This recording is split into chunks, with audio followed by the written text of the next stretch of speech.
What's going on, everybody? It's Virtual Handhelds 24. What handhelds matter in 2025? What were the best? What was the most surprising? These are my opinions. And I'm just gonna keep it real. Cause this channel is all about like getting games working, so I'm not gonna be too biased, but just my personal experience from what I've done on the channel. And obviously I bought most of these things because of the way they look, to be quite honest. The chip inside's a plus, the screen's a plus, but it's like, man, that looks awesome. It's got a good chip. We're just used the Conquer Fit at this point. It's got a great chip. It looks awesome. I need to get it, you know? But I already have that chip in something that looks just as awesome up there, right? The Pocket 2S Pro. Doesn't matter. I need to get it. Well, I figure I'd do a video on like what I've experienced overall, like form factor, testing out, and things of that nature. So it's more of like, I don't want to do like everybody else is doing categories like da da da da da. I'm just going to do stories. And the handheld of 2025 with the best stories, we're going to say, is going to be the Flip 2. This thing surprised the hell out of me. I had a Samsung phone with this chip 5 years ago when the pandemic started. And I started emulating GameCube and Citra back when Citra was in like beta form. And that opened the doors to emulation. But at that time, I was getting more into like RetroArch with my 351P white and black model. Ooh, missed that thing. And guess what I was watching? I was watching YouTube. And guess who I was watching? Yes, I was watching Russ, Retro Game Core. Like his videos with how to do hotkeys, how to use RetroArch, those were by far the best videos of all time. Just best. Like you buy this thing, and at the time I wasn't even using AliExpress, I was getting it off Amazon, so I was paying more, you know, like a chump. But I didn't care. I was like, man, this thing's awesome. Like I want Super Nintendo, I want my Sega games, I want these games, I want to play Game Boy Advance games. It really was just about Game Boy Advance and some Sega, but when you can get everything else, there's no problem with that. So the Flip 2, I did a lot of videos on the channel because I knew it was hyped because of the form factor, and I knew people were, you know, had pre-ordered it, and the RP5 and the Mini had already, you know, at that time came out. So whatever worked on that was going to work on the Flip 2. But for my surprise, like a lot of Game Hub, a lot of PC, there's Switch games that work on the 865 that don't work on the HN2. All this craziness I've just witnessed with the 865. And I feel like the Flip 2 doesn't get enough love because of the hinge, you know. Unfortunately, other models in the plastic crack, you know. Mine hasn't cracked, but I'll tell you this, you know, don't feel bad because this plastic may not have cracked, right? But look, this scuff was just like my Odin 2 Max just going across it gently, and it scuffed it forever. You know, so this plastic's weak. But maybe that's why this works, and other plastics were harder, and that's why it didn't work. So you gotta give and take. But in this design, like nobody likes that. But I look past that because this one, when I use it, I look at it like this, and having the joysticks up here remind me of my Steam Deck, which is super dusty, don't judge. And this thing changed my life for streaming, to be quite honest, and some indie games. But because of this form factor, I was like, man, I never thought this would be so comfortable. And it is. So I think 2025 is going to go to the Flip 2. The chip inside, my experience with it was the best. The Mini V2, that's a different story, and that's not really going to go on the list. It does kind of more on the surprising end because it's got less RAM, but there's a whole controversy with Retroid with that whole shenanigans.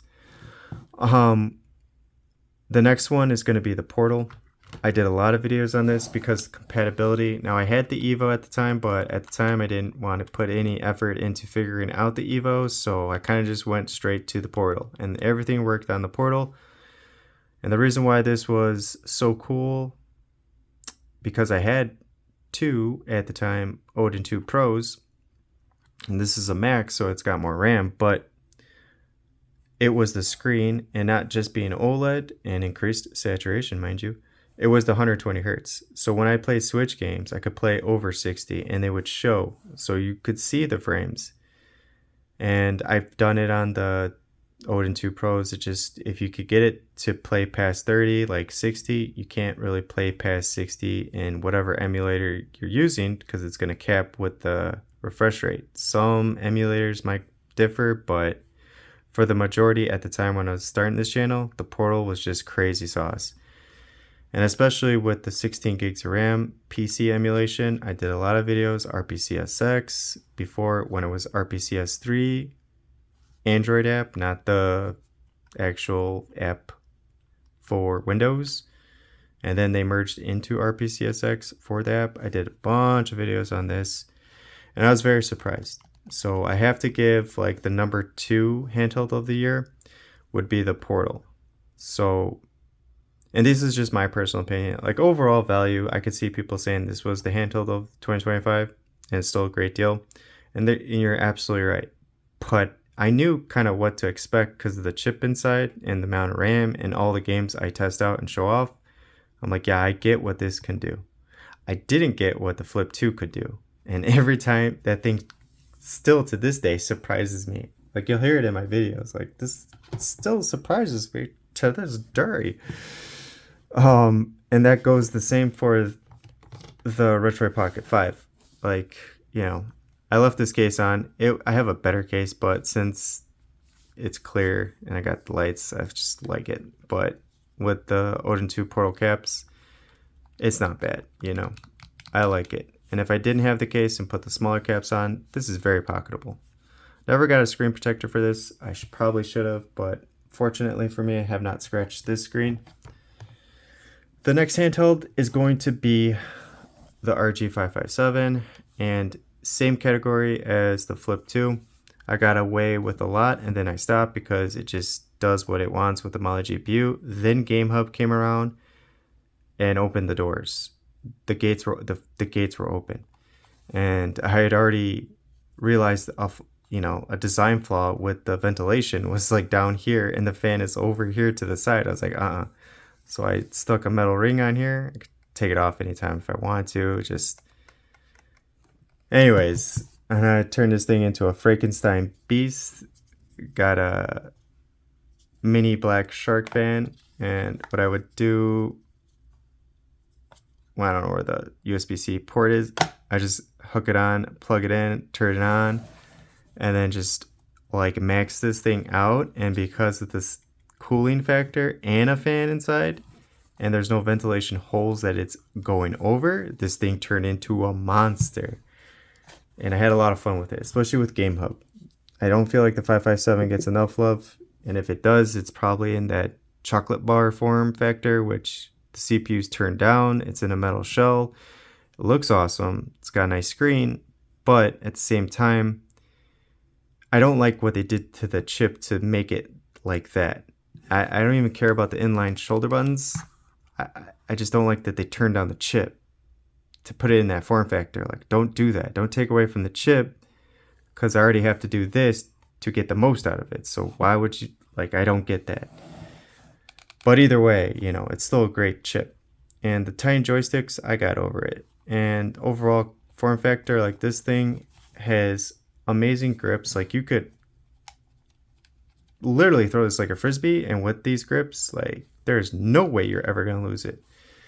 It is in the top tiers of the most comfortable handheld, but it is not the most comfortable handheld in my personal opinion, but it is close. If they had just fixed this, and they probably will do a 558 in 2026 with better joysticks since everybody complained. But we'll see what chip they come out with this year.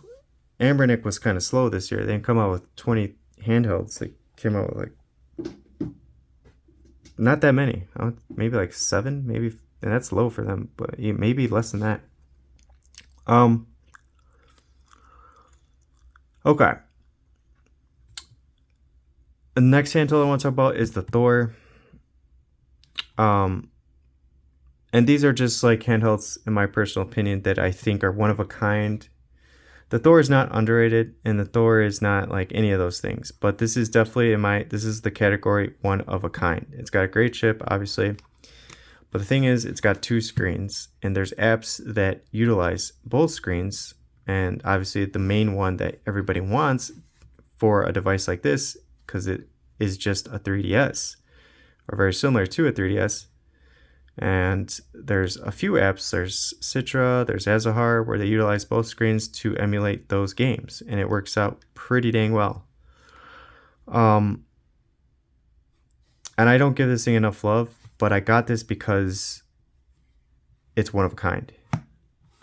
And ANEO did it, but they didn't do it with 2 OLED screens, and they made it a little big, and they're ANEO, and ANEO's ANEO, enough said. I have a lot of ANEO products now, so I'm not going to hate on them. But they are ANEO, especially with shipping. So it's very unfortunate. But there was no Indiegogo for this. It just came out, and they're like, hey, another 8 Gen 2 device. You want it in this form factor? Come and get it. And sure enough, for 16 gigs of RAM and 1 terabyte of storage, the price for this was not bad.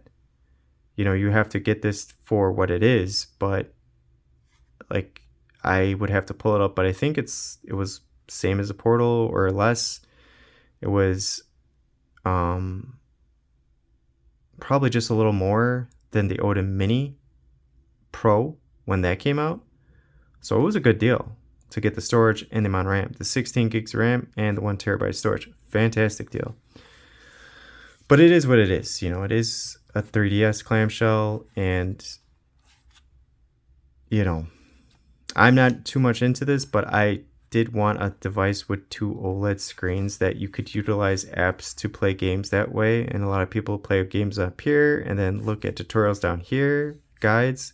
I've never done that. But if I had the grip, I probably would do that, because it would be more comfortable. And I'm like, hey, how do I get past this? And the way I would do it, I would open up Google here, and just tap my bar, and I would just talk into the mic and like, how do I get past this? And then read it there. You go to GameFAQs, that's too much work. You could just ask what you want and how to figure it out and get the answer like that, and then continue to play up there. That's amazing, because I'd be doing the same thing, but with my phone. But now I don't have to. I have one device, multitasking, amazing. Unzipping files, loading games up. Amazing. Multitasker, amazing. And you best believe that this is not going to be the last version of a dual screen handheld. They're just going to do this again. They're definitely just going to do this again and just improve everything. So that's dangerous, because I don't think we're going to get a good price to performance. It's going to be just more expensive, obviously. The Odin Mini, this I got because I just wanted it. I'll be honest with you. And I seen the pictures for the RP6. I'm glad I did get this now. And I'm not regretting not getting the RP6, because it doesn't look like a Vita. It looks like an Odin 3. And since we don't have like a real picture of it next to an Odin 3, I'm just assuming it's going to be smaller. So I'm very happy with my Odin Mini. And I think now it's just like the Thor. It's a one of a kind. Despite the screen not being OLED and 60 Hertz, that's okay in my book, because you can root it like I did, and you can increase saturation to make it look more like OLED. It's not going to be OLED, but does it look way better than it does with the stocked? Let me see if it has any power. No, it's totally dead. Here, I'll charge it while I talk. Does it look way better than it does with the stock LED background? Hell yeah, it does. Like, oh my god, it's like terrible. I'll get my phone out here. Alright. So we're moving up the list, and this is Android. There's not much else to say, okay? Because 2025 is 2025. The next handhelds that I feel like the second best handhelds, because the Portal I kind of already knew. It was just the screen, because the Odin 2 has been around. So the Portal I did videos on, and that was just me learning more about emulation and testing things out to help everybody else out, which was great. But it's kind of been around, you know. So the 865 Flip 2, that happened to be the device of the 865 I got, so I put all my effort into it. That's number one. Number one. Number two is going to be the Pocket 2S Pro. It's got to be, because it's got a chip that nobody really had or knew about unless you ordered a Pocket 2S Pro. But when I heard ANEO was coming out with this, and I heard Qualcomm they did a contract with, if it was ANEO or Retroid, because they had the G1, the Gen 1 G1 and the Retroid Pocket Classic. I don't know who was going to have the G2 Gen 2 until Retroid announced it way late in 2025, unfortunate. But the G3 Gen 3 I knew about way before, when they announced the Pocket S2 Pro.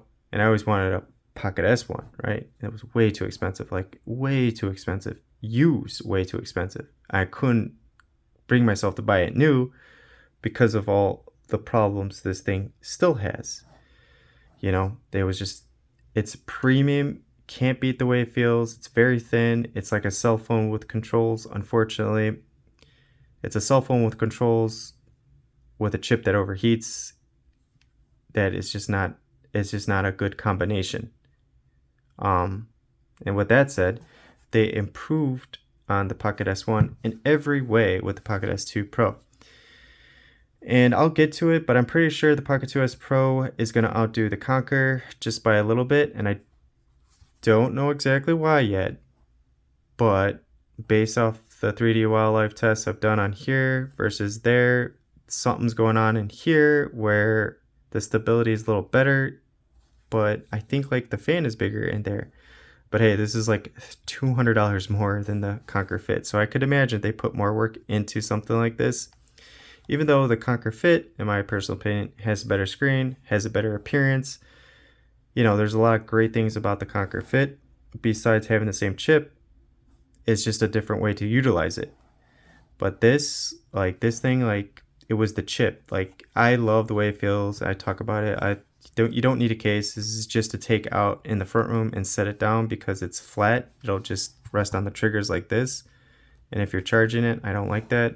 I like to charge it without the cord hitting the ground because you don't want to mess the USB-C port up. So the case is really just to get it ready to show off. I was using it last night just to stream, and I didn't have the case on, and I was playing, was it Aliens Elite, just because I'm getting closer to finally beating that game, finally. And I didn't need the case. I loved it. Loved the way it feels. Like, but it's way too expensive. It can't be recommended. And it's only going to be like that even used now, because people are people and they're not going to like just sell it for nickels and dimes. But anyways, the chip inside, as you saw on my channel, we got away with so much. It was having an Odin 2 on steroids, basically. So everything the Odin 2 could do, the Gen 2, this is going to do a little better to a lot better. So either way, you get the compatibility and then you get everything else plus more.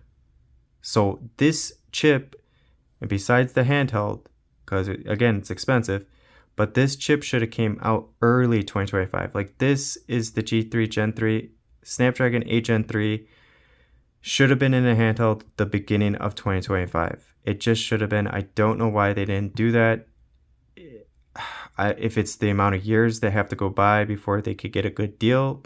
But this chip is like a customized chip of the Snapdragon 8 Gen 3 that is it's more suitable for gaming. So it's like, you know, maybe the 8 Gen 3 could do things on a cell phone better than the G3 Gen 3 could do, but for the GPU and, you know, sustaining performance and things of that nature in a game, this is going to do better than the 8 Gen 3. Or, yeah, the Snapdragon 8 Gen 3. So it's like a customized chip, right? And that's crazy and awesome that ANEO did that, or made the deal with Qualcomm to get that and put it in a handheld, but no one else has, right? Just ANEO. So it's very sad. Like, this chip is going to go unseen in 2026. Hopefully, Anio reuses it like they did with the GX3 Gen 2. I'm sure they will. I'm sure they will. Okay, so this chip is, in my book, chef's kiss. It's just fantastic. Um, the Pocket 2S Pro is an amazing handheld, but it's like, it's overpriced, and it shouldn't be accessible in an overpriced product. And with the Conquer, it was at a great deal, but with ANEO, unless you didn't plan on utilizing the chip till 2026, which most people are going to have to because they can't get it out to people, can't really be in the category of 2025. It's unfortunate. I think this will be the handheld of 2026 because, as far as the Elite version goes of the Odin 3 and the Conquer Fit, when it comes, it comes, and we'll see how good it is. But right away, there's not much you need to do. And everything like 3DS is just, it's all going to work just a little better to a lot better with that chip from the 8 Gen 2. So anyways, Pocket S2 Pro, the most powerful handheld of 2025. Yes and no. Only because I had the Y700. Now, the Y700 was amazing, and it's still amazing. And it is a handheld that's a tablet that has a case. Let me get that. But this is, again, all of this is going to be way too expensive. Way too expensive. And it's too big. It's super comfortable, and I love the, oh yeah, the clickiness of the buttons. And I love that they designed this to make it so where you could put a magnet sticker on the back to attach a fan to get the most out of this, because it doesn't have a built-in fan. And putting this all together is just so cool. It makes me feel like this is an 86 handheld, and the chip inside sometimes gets to the point where it's like an x86 handheld. But it's not. Don't get it twisted. It's still an Android with a very good chip, but it's all through translation layers. You'll be, if you want to play PC games, just get, a Steam Deck, or at this point, those are going out of like style. Get a Z1 Extreme device. We'll say that. You'll be fine. But way too big. You gotta buy this. You gotta buy that. You gotta buy that. You gotta buy that. It starts adding all up, and it's like, what if you don't want this anymore? You don't really care about this thing. You want something smaller. You know what I mean? So it's like, don't waste your time with all this. This kind of just happened on a spur, or like, an impulse because of the channel. And I was like, I want an Elite device. And at the time, I didn't have an Elite phone. And then I upgraded my cell phone to the Ultra 25 or whatever late in 2025. I could have used my phone as the handheld, and I didn't want to do that. But anyways, Y700 is the most powerful, but as you know, with the Elite, it doesn't really count because there's only so many things that are going to work. Overall, the G3 Gen 3, Pocket S2 Pro, you could play PS3, you could play Switch. You don't need a certain Switch emulator. You can just play everything. The Elite will perform a little better. We'll see to a lot better when turn-up drivers come, but just raw power, it does impress everybody as well as myself. So I think the Pocket S2 Pro was not the most surprising. It was just a chip that I have yet to experience to test with that I knew was going to be better than the 8 Gen 2, but I didn't know by how much and what we could do with it. So it does sound like it was most surprising, but it was by far the most powerful handheld of 2025, because the Elite, it's still kind of not fully capable. It's not there yet. The potential's there, but we don't have the drivers. And someone just posted another image like Turn Driver 2026 for the Elite. So it's like, I don't know if it's out, could be, or if it's coming very soon. But just like the Retroid Pocket 6, they're posting pictures of the actual Retroid Pocket 6. And again, thank God I got the Mini, because that thing does not look like the Mini. It looks like a mini Odin 3. See, this thing's dead. But let's see if we can turn it on. All right. So this is just like, I had a PS Vita and then I got another PS Vita. I just thought that thing was like the coolest thing ever. You know, there's only so many games, but it was just so cool. Just like if you ever had a PSP, so cool. All right, so the screen on the Mini is not the best, and I rooted my Mini and I did a tutorial just using Odin 2 Pro just to show that you could just do it and show how to do it, just so you could do something like this. Because Odin Tools doesn't work on here, but you could root the Mini and you can use an app, and then you could increase the resolution. There you go. So now when I turn it on, like this looks, to me this looks so much better. Like the greens are green, the blue is blue. The stock, like look how dark it is, and it's super bright, and it just washes it out the more you increase the brightness. So I had to live with this for a while, and it kind of took away from the handheld. But when I was able to root it and then increase the saturation, it did bring more life into it. It's just that this is more of a job now with other handhelds. So this thing still doesn't get enough love, but with this ability, like the screen to me is fantastic. Fantastic now. There's no doubt about it, and it looks like a Vita. The Retro Pocket 6 looks like a, I guess it's going to be a minier Odin 3, and the Odin 3, it's pretty small already. I hate to burst your guys' bubbles about it, but this thing is small, and with the, I don't even want to take it out of the case anymore, to be quite honest. It's okay without the case. It's not that uncomfortable. It's just this right here is much smaller. It's like, I don't know, I think this is even taller. It's almost the same size. Like it's almost the same size as the Ace. And the Ace is a mini powerful device. Oh, I love the Ace. I love this thing. You don't understand. I love the Ace. Best mini handheld of the year. It was going to be the Retro Pocket Mini V2, but I bought two of those. So I bought like one of these and more because this was cheaper than that. It was like buying this. So no, the handheld, the mini handheld of the year is going to the Ace. The Ace is just fantastic. Fantastic. Great buttons. Underrooted, or I'm sorry, undervolted, rooted, undervolted. You'll get the most out of this chip. You don't need to take it apart, and then you get all the performance. And people kept recommending me to do that with the Ace, with undervolting. I just was kind of nervous about doing that. It opened up the gates, we'll just say. And I'm very happy that I did, so thank you for everyone that told me to do that. And that brings me to my personal favorite handheld of 2025, and that is hands down going to the Evo. The least handheld I showed off at this channel. And this is not even my original Evo. This is the Evo that I bought that had more RAM.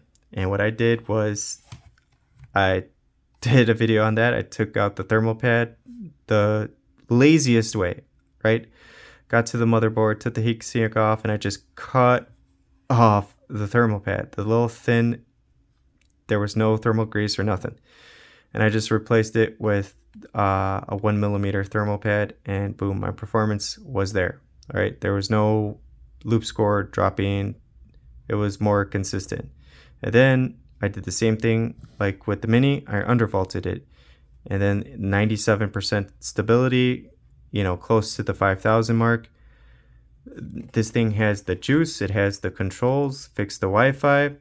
Still don't give this thing enough love, but I do stream primarily from this. This is my stream. This is my Logitech G Cloud replacement, which that thing's getting sold too because someone else can enjoy that thing. So the Evo hands down goes to my favorite handheld of 2025. It was by far going to be my favorite handheld of 2025 until I ran into all those problems, and it forced me to use the Portal, which wasn't bad because of the compatibility, but you know, like I wanted this, but I'm forced to use this. This works and I don't have to do anything. It's like you sit there and you think about it, you're like, man, this thing just works. Like it's compatible. It just works. Like, I don't have to worry. I don't have to do this. I don't have to do that. And you're like, yeah, this is kind of nice.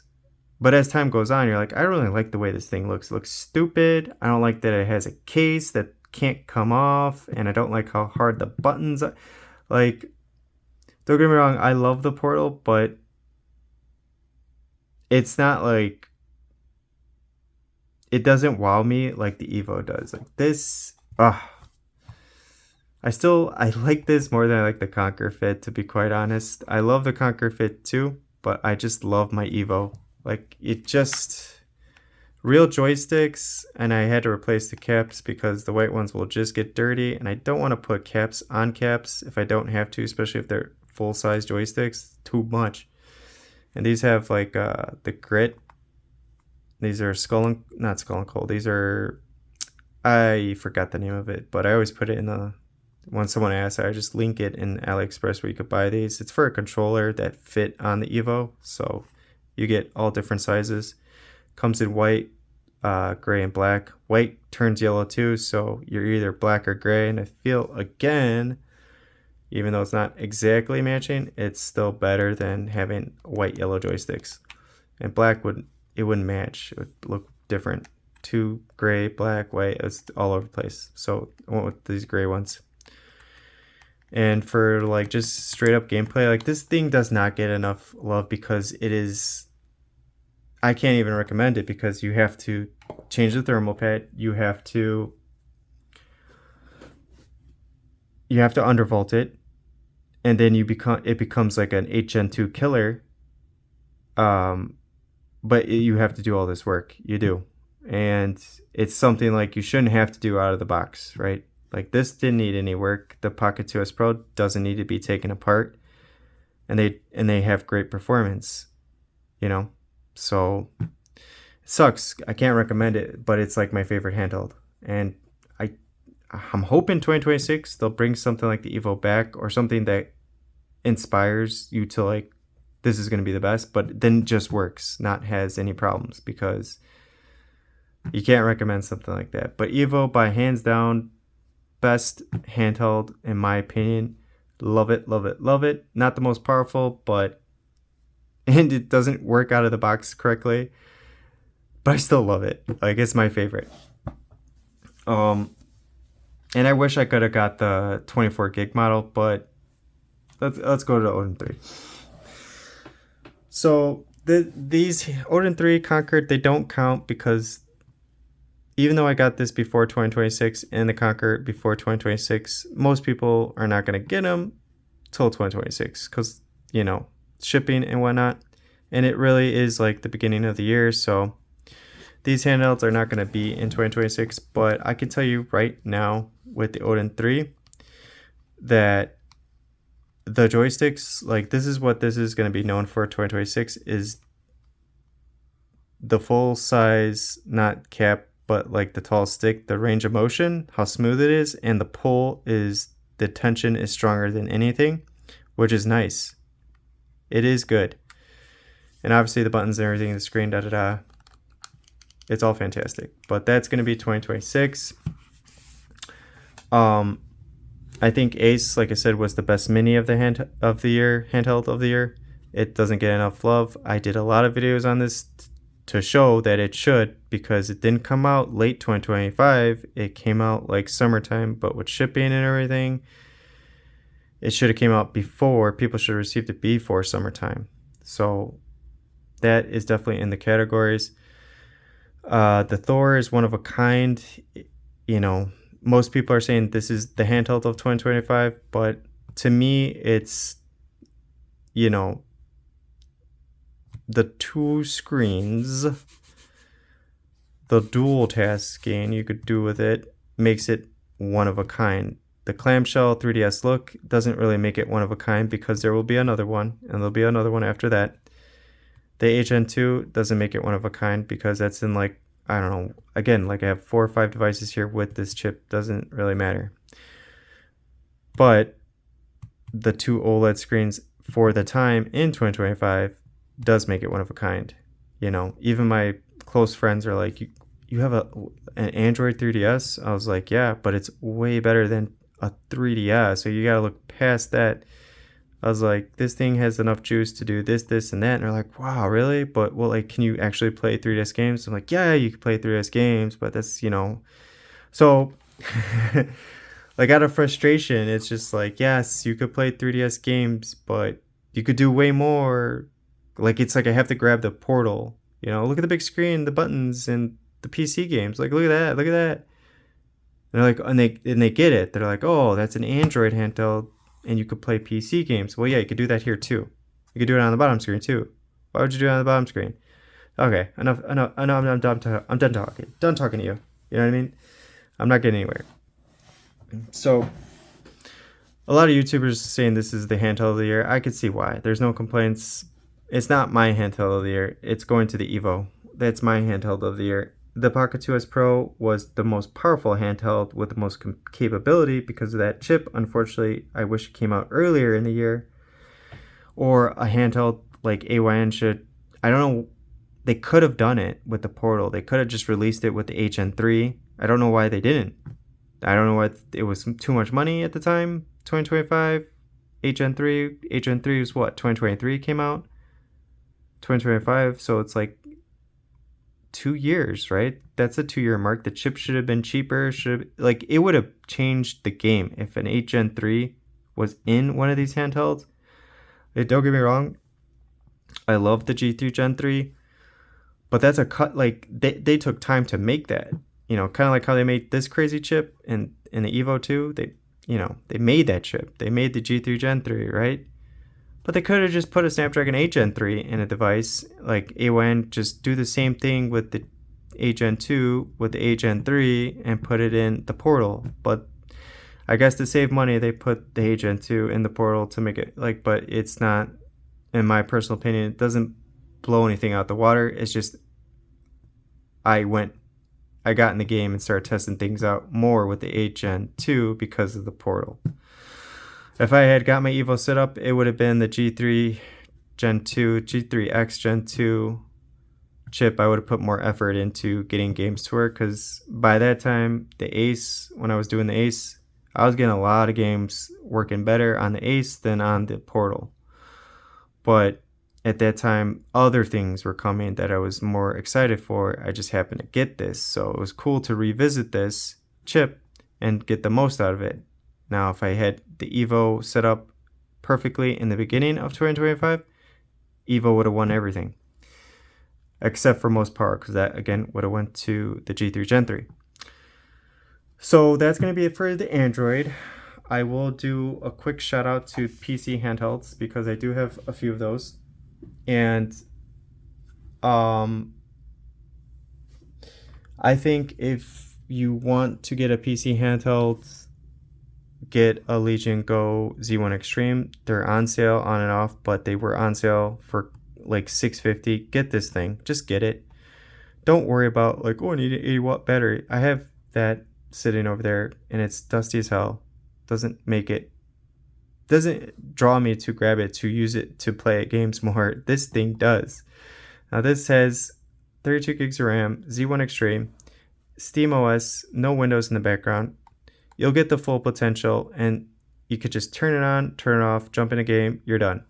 This is the most convenient, like technically PC handheld, right? Because it is a PC handheld, but it really is like just a console that's portable with SteamOS. It's amazing. So I think this is like number one. I do have that version in white for Windows, so I'm just going to show it off just to show it off, but not to say it's like something worth purchasing, because this one's more expensive, believe it or not. But Xbox 360, PS3, this all works on here, and I could play it at amazing frame rates. And it doesn't need to be plugged in to get more wattages, because it has enough juice to play a lot of these games, like 60 frames a second, 720, no problem. I don't like to go to 1080p just because if I don't need to increase the resolution on most of those games because they were designed for 720, there's no point, and I don't mind. But this thing alone, like I use it for Xbox 360, like Crackdown I beat on here again, Turok, and I did this with Xenia. I played 50 Cent on here. The Get Rich or not Get Rich. This is a song. Blood on the Sand is the name of the game. That one I'm always showing off. I beat that on RPCS3 on here because it had the power. You know, the battery is okay. Like I just use this for the PC emulation that I primarily try on Android. I have a thing that just works. Like I don't have to do much with the Windows handheld. And with the SteamOS handheld, PC games, they just work and they're going to work better because of the lack of background, I guess. And it's true, it does. Like there's a lot of games that work just fantastic on there. But the best investment I made of 2025 for x86 handhelds is not the Steam OLED deck or Steam Deck OLED. That thing was cool and it was a game changer, and it was not the Dusty Rock Lix with the custom grips that Russ recommended, and he's completely right. If you don't get these, like this really changed the game. But this wasn't enough to come back to this thing with the biggest battery, with the same chipset that's in 2 of those handhelds I just showed off. No, that thing needs to be cleaned and probably needs a lot of Windows updates. It was this. This is the best. The best of the best. This thing I got on a whim too, because I was like, you know what, I'm doing a channel, but I never show it off. Like I never show off the x86 handhelds because I want to stick to Android. So, and I could barely fit on screen. This is the MSI Claw AI Plus, and it's just the best. And I'll tell you why it's the best. It's not the most comfortable. I do need some sort of grip or something because it's not uncomfortable, and these triggers are way too small. Bumpers are alright, but the triggers are just little babies. The joysticks, completely fine. I put caps on them because they had extra caps, obviously, and I need to put them on something, and they fit on here, so why not? The color buttons, I don't really care for. Turn that shit off. The screen is the same screen on the Legion Go S. It's C1 Extreme, Windows, SteamOS. It's the same screen, so it's awesome. I get the same screen, 120 Hz on 3 x86 handhelds. But this thing with the Intel Core 7, which is the same chip on my laptop that I got recently too, and that's primarily why I got that laptop, is because of the updates from Intel that keep coming that push that handheld to keep up with like the Z2 Extreme. Some cases it can outperform the Z2 Extreme, which is, I don't know what they're cooking at Intel, but they just, you know, someone rubbed their shoes the wrong way and they're like, you know what, F you, I'm gonna show you. and they keep throwing these updates out there to the drivers, and it just gets better and better. So I'm not the first one to say. ETA Prime does a lot of videos like where whatever handheld came out, like Legion Go 2 or the Xbox LIX, whatever that thing with the Z2 Extreme, both have the Z2 Extreme. It's like the MSI Claw is keeping up and sometimes outperforms. Not every time. It's very rare, but sometimes rare, it does outperform the Z2 Extreme. So a handheld like that came out like the beginning of 2025, if not earlier. And I got it like during summer. It was mid. And man, I was going to return it. I'm glad I didn't. Because if I ever want to use it for a video game or something, I got something that's like worth keeping around and not worrying about performance dropping. Like it's just that x86 I think by far is the best x86 handheld of the year for, I guess, compatibility. You gotta imagine like HN2, like it's not going into 2026, but let's say going into 2025 from 2024. It was so good that the company AYN put it in another device, and you know, like 3 more devices, right? Let's be real. It's kind of like with MSI Claw. They're doing the same thing. They're like, you know what? We're just gonna keep improving this one handheld, right? We're gonna keep updating the drivers for the Intel Core 7. Keep updating the GPU, blah blah blah, to make it last longer. And instead of just going with a new chip, I think they have the MSI Claw 8A or 8A or something. I don't know. the weird looking one, that square box, it has a Z2 Extreme, and it sucks. It's not as good. So that's my personal opinion. At least that's what other YouTubers have said that reviewed it. And the MSI Claw AI Plus just keeps getting better. So I can't say it's going to continue still be like hanging in there in 2026, because you know that's just going to be another year. New chips will come out and things of that nature. Things only get better.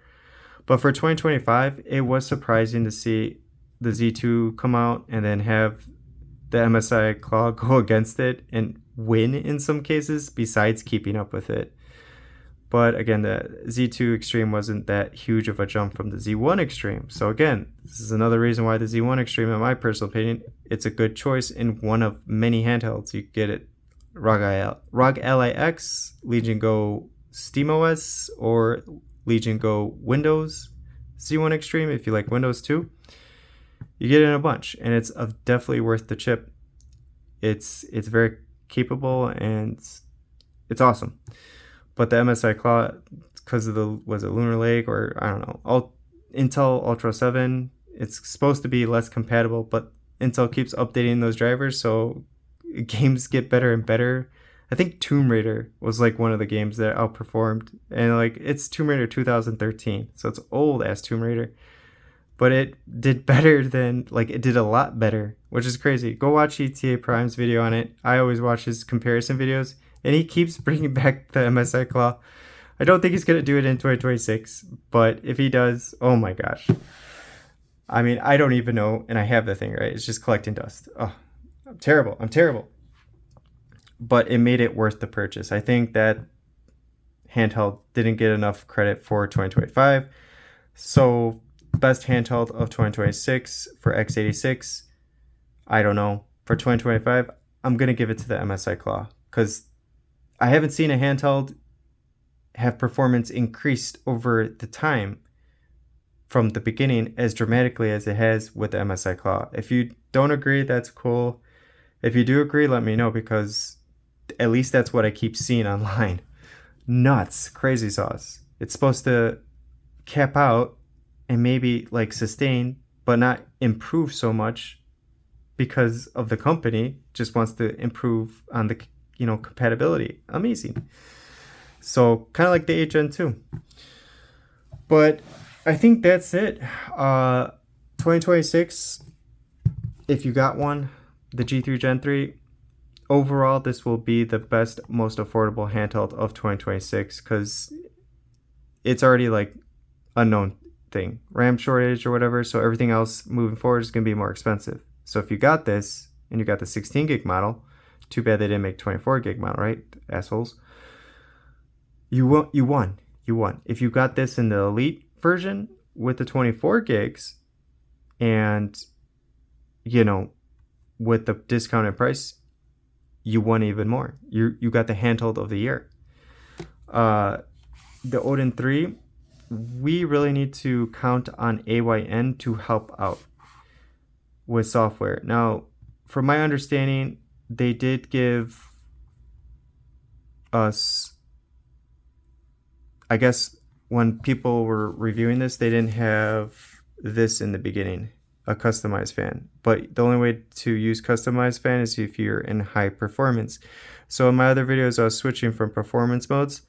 So if we go to just performance, you lose that feature, which sucks. Why would you do that? Why would you take it away? You don't need to take it away. What if I want the fan? So you're in high performance, and then I get the customization, so I could go in between smart, sport, or quiet, So this is also what I learned. This doesn't mean shit. This is actually the most extreme, is standard. The most power is in standard. It just will drop because there's no fan of the fan is off, or you get quiet in fan. That's it. So the highest performance is in standard. The best performance is in performance. It only goes down. but you don't have a customized. You get sport, which is, I guess, more than enough. So I was wondering, like, why performance was doing so good. It really is, these settings correlate to the fan settings, and that's it. The chip overall is like maxed out, like unlocked. You can't control the GPU or CPU or anything like that with performance modes. Because I rewatched Retro Tech Dad's video on the Odin 3. He did 3 Wildlife, Geekbench, all that in all modes, and they were all fantastic. Standard was getting the best scores, over a period of time. It wasn't because there was no fan or it was on quiet. And performance was doing the second best because it had fan and it had sport mode. And then high performance had the lowest score but best stability because you have that feature to increase the fan. So this is my complaint now. This is not an HN2 device. The compatibility is not there. So I can't just get things to work, and just not play around with the CPU. I want to turn down the GPU, cause less things to overheat, and get that performance back, right? And I can't do that unless I root it or, get one of them crazy apps that probably have paid advertisements in to do so. And I don't want to do that. So that sucks. So I'm really counting on AYN to maybe come out with like some sort of software. They have it on this because it's got 2 screens where you can see the CPU clocks and everything, and that's nice. Over here we have to do this, which I don't really care for. But I'm really hoping that AYN definitely comes out with some sort of update software to fine-tune the settings here. And I think they will because of the chip inside. They're not going to just abandon this Odin 3. They're going to do what they can to improve, the performance overall with OTA updates. I'm pretty sure they're going to. And if they don't, well, I'll have to figure it out. I don't think I'm going to go inside and replace the thermal pads, though, because like I said, I rewatched Retro Tech Dad's video, and that was way too much. He took out so much, and I hate unplugging things, and you have to unplug a lot of things to get to the chip. So I'm going to hold off on that for now. If I do it, I'll make a video on it, but I don't feel comfortable doing it right away. And this one, no need. Pocket 2S Pro, forget about it. So yeah, that's my personal opinion of the handhelds of 2025. They're going to go down. It's going to go to the Flip 2, RG557. The Portal just gets it because of the refresh rate, I think if you had an Odin 2 Pro, you weren't missing much. I don't think it's that cool, but most handhelds are going to 120 hertz, if not more, so it was cool in the beginning of 2024. The GX Gen 3 chip, I think I wish I had more time with or spent more time with. That would have been impressing more people, I think, over the year of 2025 versus the HN2, because it does outperform it. You just have to you just have to set it up. You have to do the routing, undervolt it, and then you're good to go. And then you can show the true potential of what, A&E claims and stuff. It's not out of the box like that. You have to do work to do it, which is unfortunate, but it would have been the chip of 2025. So the chip of 2025 is going to go to the G3 Gen 3. I think it will be, depending on how it goes, the chip of 2026 going up to summertime at least. We'll see how fast the turnip drivers come and how crazy the performance increases, because again, one turnip driver for the Elite, I hope, but I don't know if it's going to fix everything, every compatible issue. Switch, 3DS, Game Hub, I don't know if it's going to fix everything. I hope it does, but it might take more turnip drivers. And they don't come every week. It's every 3 weeks, maybe. And who knows how long it takes to make another one. But who knows? Hopefully it comes fast. That's my personal opinion. Do I want to give out any recommendations? I recommend, if you ordered a Retro Pocket 6, you're probably going to sell that at some point. Sooner than later, just because you're just going to sell it. And here's my thing. it was cool for, we're going to go into this really quick because I don't want to spend too much time. It's already an hour long. These are just my personal opinions on 2025. And I did a channel where I made in 2025 to show off emulation and handhelds that I owned. And you notice how I didn't mention the Switch 2 at all. Like that doesn't even, that's not going to count for anything. But if you order a Retro Pocket 6, you're going to sell it. Okay? And I'll tell you why you're going to sell it sooner than later. You're going to get bored because you're going to see things with these devices. Maybe not in this order, but you're going to see things with these devices.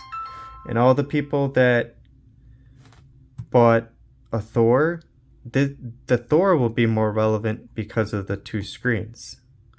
People are going to sell their portals. They're going to sell their Odin 2s. I'm already selling mine. I never thought I would, but I don't need so many Odin 2 Pros or Maxes or what have you. I'm not selling my portal yet because there's still value in the screen, right? But I already have a screen that's 120 hertz now with a better chip with future proofing capabilities and 24 gigs of RAM. Why do I need the portal? So you're going to get this Retro Pocket 6 with, I'm hoping, 12 gigs, right? If you get the 8 gig model, okay. Okay. It's cheaper, better deal. And the problem is, because Retroid undervalued that product so much, and that people are going to be moving on to like this chip, and it doesn't necessarily need to be this handheld, but this chip will probably come out more things. You're going to sell that Retroid Pocket 6 so fast, it's not going to be funny. The HN 2 is done. The limitations are done. We just know it now. If you just got that to just emulate some light Switch game, some light Switch games, not full Switch games, because you'll need 12 gigs to do that. And again, that's pushing you to the 300 marker. And that's it. Like, you want to do Game Hub, you can, but you're going to see a video, maybe like one of mine, you're like, why can't I get the same performance? Because I've moved on from the HN2, and you're going to have to drop the resolution. Hopefully that screen on the RP6, I forgot what size it is, it's smaller, because these 6 inches screens, this is tiny to me now after coming from like the 7 inches. And even the Pocket S2 Pro has a 6.3 inch, so it's like just longer, but you're going to get a smaller screen, so you're going to be dropping that res, and that's the only benefit you're going to have with that thing. So I feel like Retroid's messing up real bad with that product, because the G2 you could have got like a month ago. I know I could have got it if I wanted, but they ruined it with the Retro Pocket 6. Again, it's just not impressive. So you're going to wait all this time, and I think like someone was saying that you're either going to get it in January or March. You're going to have to wait. I don't know. I just think they really messed up bad this year. It's not going to be like a handheld where it was like with the RP5 or the Flip 2. In my personal opinion, the Flip 2 surprised me so much. I don't, the RP6 is never going to surprise anybody. Unless a new form of Rocknix comes out that just does things so much better on less RAM. And again, you're running Rocknix off a SD card, so it doesn't have like a micro express SD card reader in the Retro Pocket 6, so it's not going to be better. I just feel like that's just a huge loss, because you're going to get that, you're going to think it's cool, and then 2 months later, you're going to sell it. And hopefully, since it's the seller's market, you get all your money back and more, because people will pay top dollar for something that's in America versus waiting from another country to get it. So you got that advantage. But I just feel like that was a huge loss, huge missed opportunity. I mean, they could have even did something like with a mini handheld, and they still can because it's the beginning of the year. But the way they're releasing the RP6, it's really bad. And the RAM shortage doesn't help out anybody, but the fact that, you know, they increased the price, it is what it is, but they push the order out till March now if you got into a certain batch or something. I think that's ridiculous. Like, you're waiting on something. Let's say your order's in March. I already got the Odin 3. Like, you know how many videos will be out about this handheld besides my channel or this handheld with the G3 Gen 3 by March? There's gonna be a lot. And both these chips way outperform the 8 Gen 2. So it's like, why would you get that? I get so frustrated because Retroid is supposed to be the underdog and the chip is great and there's nothing wrong with the 8 Gen 2, but it's going to be like, no one cares, because why would you get that if you have an Odin 2? Because you get an Odin 3 or a Portal, you move on. You get a Thor, you move. Like, there's too many varieties of the 8 Gen 2 AYN has already put out. It makes no sense to get the Retroid Pocket 6 unless you really wanted a mini Odin 3 with the silver or yellow, and that's it. That shouldn't be your one and done device. That should be like a niche device, kind of like how I got the Mini. If it's a niche device that you got the Odin or the Retroid 6, then I completely agree. Go for it. But if you got the Retroid 6 because you got a Retroid Pocket 5 and you know nothing else, you're going to be impressed, but you're going to realize that, wait a minute, this chip has been out for a while now. It looks like it's not the hottest, it's not the latest, it's not the greatest. So I just feel like it's a scam. I feel like Retroid scammed everybody. And the crap they pulled with the V2, they pulled that kind of crap with the G2 Gen 2. Because that chip would have been fantastic, but they had to use a Snapdragon 8 Gen 2 and the Retroid Pocket 6. So it's a great jump for performance, but it's not. It doesn't make sense. None of it makes sense. And for my testing, if you don't know anything and you got the Retroid Pocket 6, you're fine. You're in fine shape. But if you think because it's just the chip alone, you're going to have the best time with only 8 gigs of RAM, you're not. And if you got the 12 gigs, you're in better shape. But there's going to be a lot of limitations to if you just YouTube anything. A lot of things are with the Gen 5 now, the 8 Gen 5. And that chip, once turnip drivers come for the Elite, it's going to work for that chip too. So it's not going to work out for the RP6. I just don't think it is. I'm sorry. I don't mean to rag on it. It's just I have my feelings. And I bought all these devices. I could never buy an RP6 knowing that it's another 8 Gen 2 device that you're going to make me wait till March. When I heard about that and the price increase, I was like, it's a sham. I should have got the G2 Gen 2. Maybe one day I will. It's just the RP6 would be no challenge. It would be the same thing as my Mini. The only difference would be the 120 Hz screen, but was that enough for me to get the Portal? I'll be honest with you, no. I should have just stuck with my Odin 2 Pro.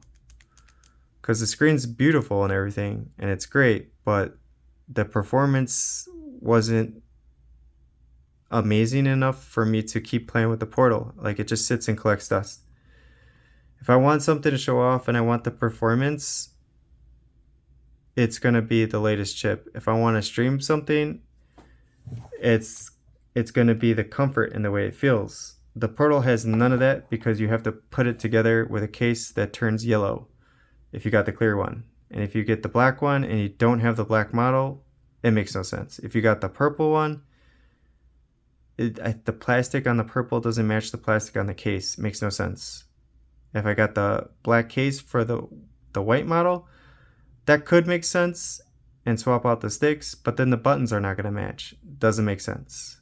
So that alone is enough to make me just not use the Portal. Pocket 2S Pro is like a rich man's handheld. It really is. That's what it feels like. I'll be honest with you. It feels like a rich man's handheld. I got my business suit on. I'm going to work early. I got my coffee. I got my briefcase with my luxurious handheld. That's what that is. The Conquer Fit is the A&E 03, like they did with the Evo, in an Android form is what I see. And I put better sticks on because they're too tiny, but that's what it is looking wise. And the chip inside, obviously it's great. And for whatever reason, they made this handheld cheaper than most of their handhelds with a fantastic chip. Can't beat that price, never will again. So the Retroid Pocket 6, there's no benefits. You get a good screen, but you get a chip that's been there for a while, and I just don't feel like it'd be worth it to really blow your mind, and you're gonna end up selling it to get something better, especially in 2026. Oh my gosh. But we'll see, because RAM shortage and all that and the prices, and maybe you got your pre-order in early, and maybe you really like the color that you chose, and the fact that the stick is finally on top. Those are all benefits, and the 8 Gen 2 is no slouch. It's just, for me, my personal opinion, if I didn't own anything or any 8 Gen 2 device, I still wouldn't get it, knowing that 12 gigs of RAM is not enough. But if you don't know, then I can't blame you for it. And if you do know and you think 8 gigs or 12 gigs is fine, then just that's fine too. But for me personally, you want a gaming handheld, you should, you're going to spend money, whether it be 200 to 400 to whatever, you should get every penny's worth. And the 8 gig was a good price for me personally. It just, I wouldn't know what to do with it, and it would just collect dust because I wouldn't be able to do much with 8 gigs. 12 gigs, you're jumping another $70 with shipping and everything. It's like a $300 device, if not more. With the price increase now, it's more than that probably. So like $310, $320. You're in the territory of an Odin 2 Pro, and it's been out for a long time, so I don't know. Or even a used Portal you could probably get for like that much. For a Pro, you could probably get for like $320, and then you get a bigger screen. Why wouldn't you want that? With the case probably too, because people sell that too. Alright, that's gonna be enough. That's too much rambling, and I'm not trying to hate on the RP6 even though I did. It's just Retroid Pocket Flip 2 amazed me. Retroid Pocket 6 is not going to impress anybody because it's going to be like the Mini where it looks cool, but the chip has been out for too many years now in a handheld. It's just a little cheaper, but that was at one time. That has changed now, and it's never going to go back. So, and you have to wait till March. Like this, people are going to get this, and they're going to eventually get this. And then people that ordered the RP6 are going to have to wait even longer than the people that ordered these things. And I think that's ridiculous. That thing's cheaper, should come out faster. But no, that's going to come out in March. And by that time, who knows what other handheld that's going to come out. I'm really disappointed in Retroid. Really disappointed. If they pushed the RP6 out sooner, I would have given them that. But the fact that they can't get it out till March now, like even this, I bet you the Ultra units, everyone who ordered an Ultra unit, 24 gigs, is going to get it before they get the RP6. For sure. Everybody that ordered a Conquer Elite with 24 gigs is going to get that before the RP6. For sure. So, Retroid shouldn't have done that if they had pre-made SKUs and all they had to do is change a render design. But the RAM shortage, like I said, that's out of their control. But March is a long time. Maybe February, I understand. Chinese New Year, beginning of January, we all get that. But March is, like, come on, man, we're going into summertime. That's actually when the Flip 2 came out, was March.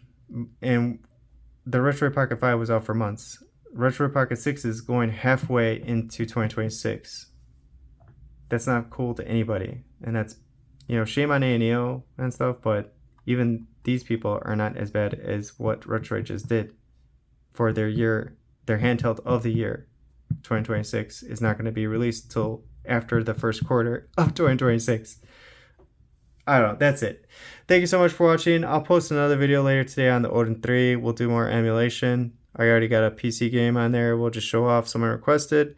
But those are my points of view. Those are my handhelds of 2025. I think the Flip 2 and the MSI Claw AI Plus are by far the most underdogged handhelds that started from really design, like, hey, this looks like a flip, like a clamshell, and the MSI Claw, like the specs sound fantastic, but doesn't really work right now. So like The 865 is amazing. The MSI Claw is still outperforming chips that came out after it. What? Those are my picks. MSI Claw 8AI Plus and the Flip 2, I think, were by far the handhelds of 2025. I would count this if it came out sooner. That's on A&EO. The Pocket 2S Pro, I can't really count. It's too expensive. The Pocket Ace is the best mini handheld, but again, very expensive. The best budget price to performance would probably be the RP5. Not the Flip 2 because that was slightly more expensive and it had flaw designs. And the one-of-a-kind handheld will be the Thor. That's definitely got that handheld of the year, but my favorite handheld of 2025 will always be the Evo. I love this thing because the way it feels, luxurious, and full-size joysticks, comfortability, triggers. I can't recommend it because you have to tear it down, put it back together, and then you have to root it, undervolt it to get the full potential. Like, it's not out of the box works. And it's crazy to explain that, but now that it's done and A&EO doesn't care about these things, it's never going to be updated to unroot it. So I got my increased saturation, love it. I could never do that on the A&EO products, but now I could do it on the Evo, which has the same screen as the Portal. So it's like, I'm just going to sell the Portal. I don't care. I just don't care about that thing. It's done. Now that I have everything on the Evo that's better than the Portal, why would I keep the Portal? And it's 2 components, just like they did with the Odin 3. Again, they couldn't just make the handheld comfortable like A&EO does. They have to give you an option. Like, hey, you could make it comfortable. Okay, I guess. And hey, look, you could take it out, you could make it more portable. All right, well, I want to take this like $500 Android handheld out. No. We'll make the sticks taller so it fits in your pocket better. No, that doesn't make any sense. AYN, it's great, but it doesn't make any sense. So why are you not making it like just bigger? Like, just make it all one piece. All right, I'm going to stop talking. All right, thank you.